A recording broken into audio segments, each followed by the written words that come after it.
Okay, so our third lesson for Unit 12, again, we're looking at the Cold War.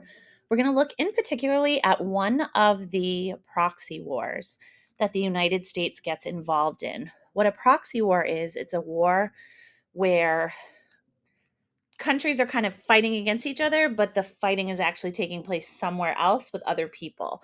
Because again, a lot of these fights are really about the United States's um, anti-communist approach, and they take place other places because at the end of the day the United States is trying to stop the Soviet Union from spreading communism. So we kind of move into other places and do other things in order to stop the spread of communism. But this proxy war in particular, the Vietnam War, became a really significant moment in the last 50 years of our history. So we're going to look just in particularly at the Vietnam War in lesson 3 today. So you can kind of see in this slide deck, right? We have a group of men marching. It appears as some of the men have, you know, insignia on as if they maybe were soldiers in the war. They say, we won't fight another rich man's war. So you have people of different backgrounds, different colors in this photo. And this will kind of be a theme of what happens with Vietnam. So just to review really quickly, the Cold War itself has some very significant parts. So we have the Marshall Plan. The Marshall Plan is passed after World War II, and it helped to bail out countries that were in ruins after World War II. And the reason the United States felt they had to do that is because they didn't want the Soviet Union to get involved. We have the creation of the United Nations. This was the international organization of 193 countries, still exists today.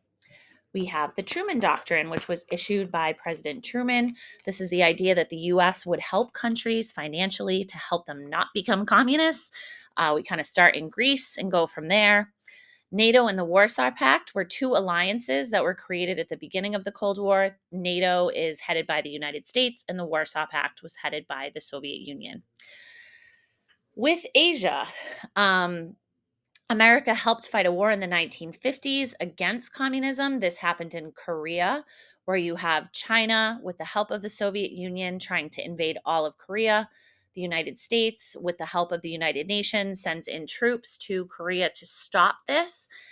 Basically, what happens with the Korean War, it ends in a stalemate, which means nobody wins. Think of a stalemate like a tie. So what do? They split the peninsula of Korea in half. The north is communist, the south is capitalist, and it still is that way today.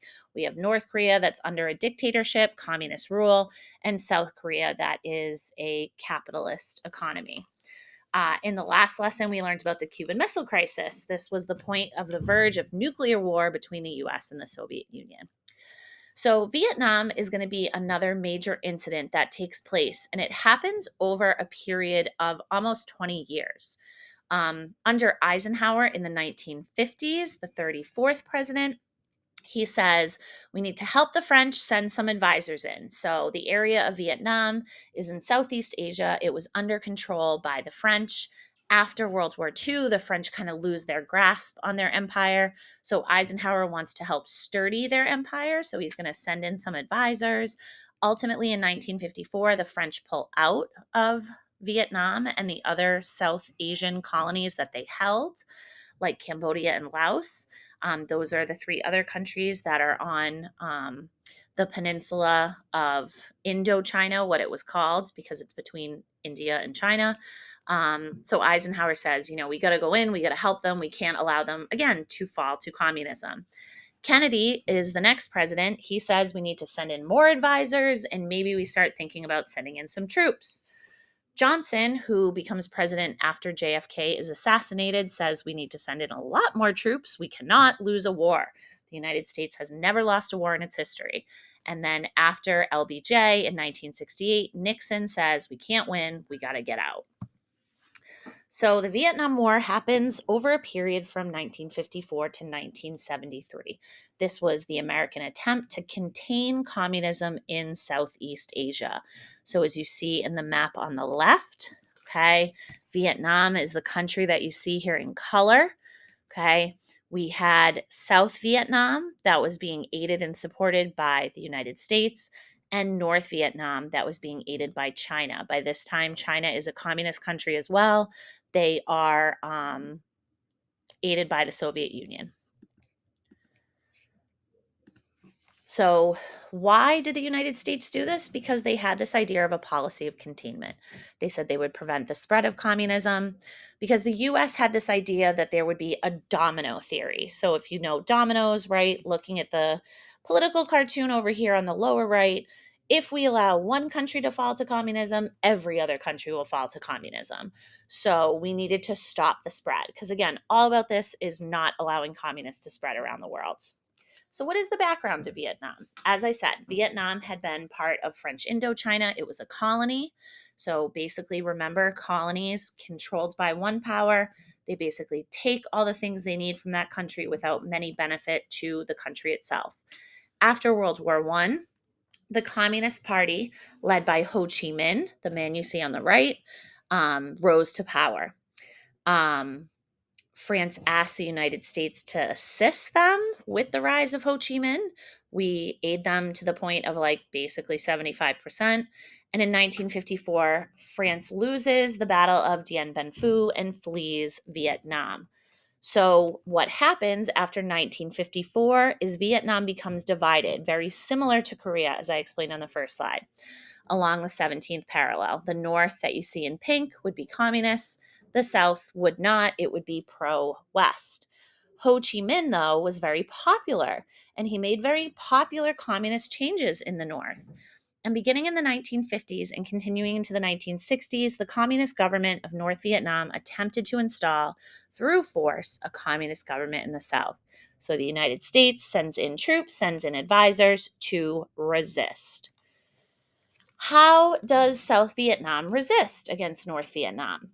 The US sends military advisors to kind of help build up the South Vietnamese military. But once Kennedy is assassinated in 1963, the buildup becomes intensified. We weren't just going to be able to train the South Vietnamese soldiers.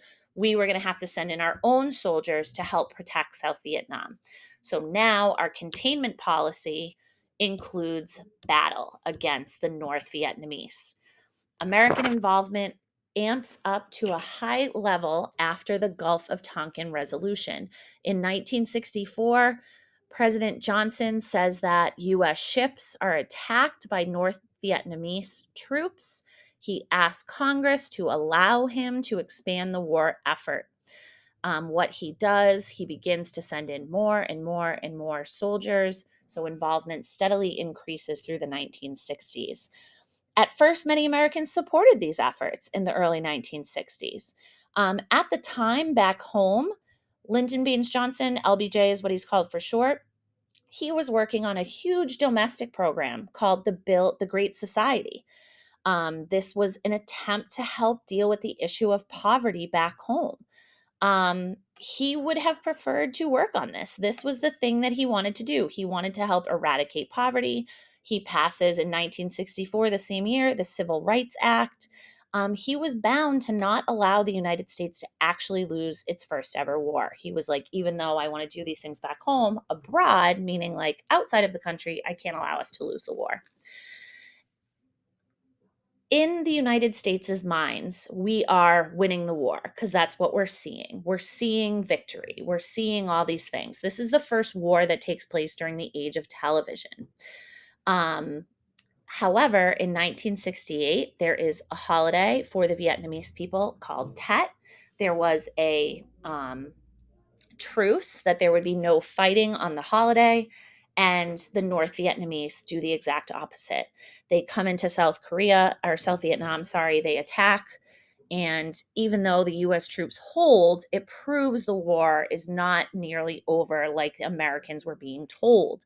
Americans were being told that this was successful and people weren't dying. So now on the news, we're seeing soldiers die, and all of us are like, you tell us we're winning. These people keep attacking us. Why are we even there? What are we doing there? So many Americans begin to turn against the war effort after the Tet Offensive. What were our problems fighting this war? We were limited at what we were allowed to do. We were not allowed to engage civilians. We were not allowed to leave certain areas. And Ho Chi Minh, even though he was communist, he was a very popular leader with popular reforms in North Vietnam. So many South Vietnamese were helping the North Vietnamese. They wanted Ho Chi Minh to kind of take over and unify the country.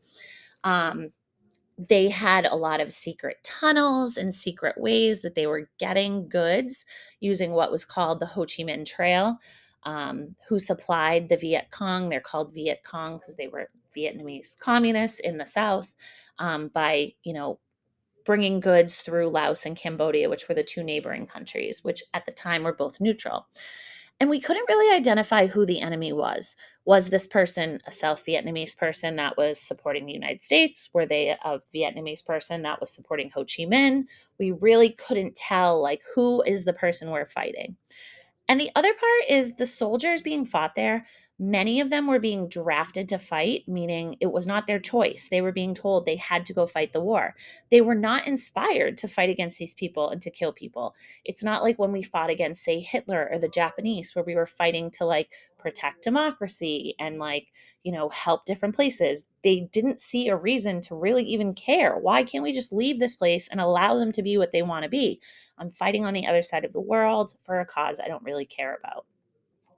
When Richard Nixon is elected in 1968, um, his goal, and why Richard Nixon, who's now a Republican, he is elected because LBJ says, I don't want to run again. And right before the Democratic National Convention in 1968, Robert Kennedy is assassinated and killed. So Nixon wins in a landslide. The Democratic Party doesn't really have a person to run.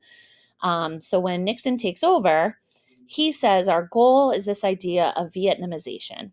We're going to slowly withdraw American troops from Vietnam, and we're going to train and replace them with South Vietnamese troops. He says that, but that's not really what he does. He says that, we're de escalating the war, and then he turns around and bombs and invades Cambodia, the country next to Vietnam. So this amps up the anti war sentiment.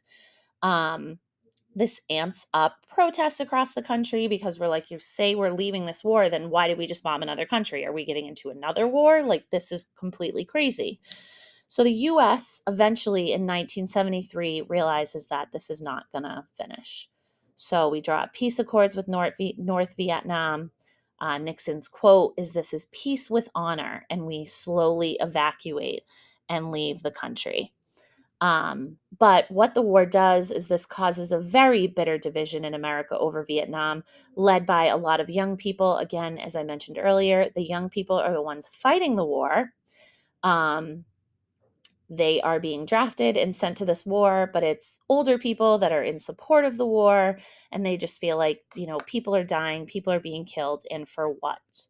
While there was support for the American military, many young people especially oppose this. This is the first war on television. We're seeing dead bodies, we're seeing people killed. And a lot of this opposition comes on college campuses. A lot of what was saving many men who to not be drafted and sent to the war was if they were enrolled in a college. So colleges kind of become the places for free speech, the places where this opposition is very active. So you kind of have a generational divide between the older people who had fought in World War II and the younger people who said, this isn't our World War II. We don't want to be fighting in Vietnam.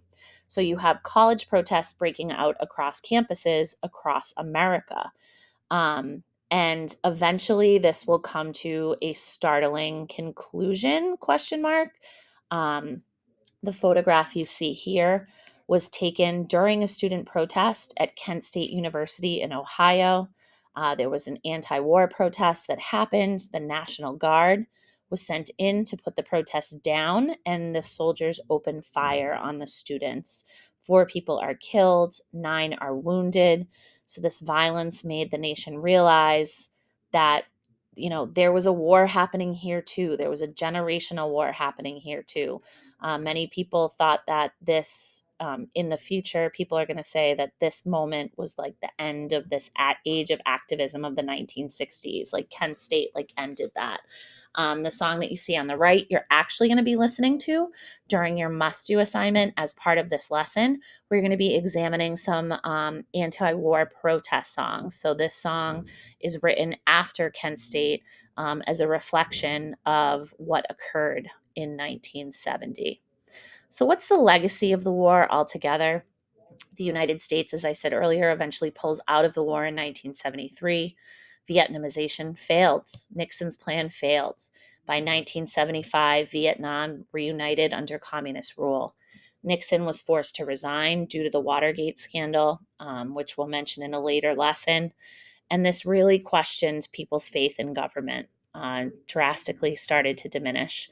Opposition to war was reflected onto the treatment of veterans returning home. So even though, most of the time when people have been to war, support our troops, all those things, the men that fought in Vietnam did not get the same welcome home. Many of them were attacked. Many of them, when they came home, were afraid to ever wear their uniforms again.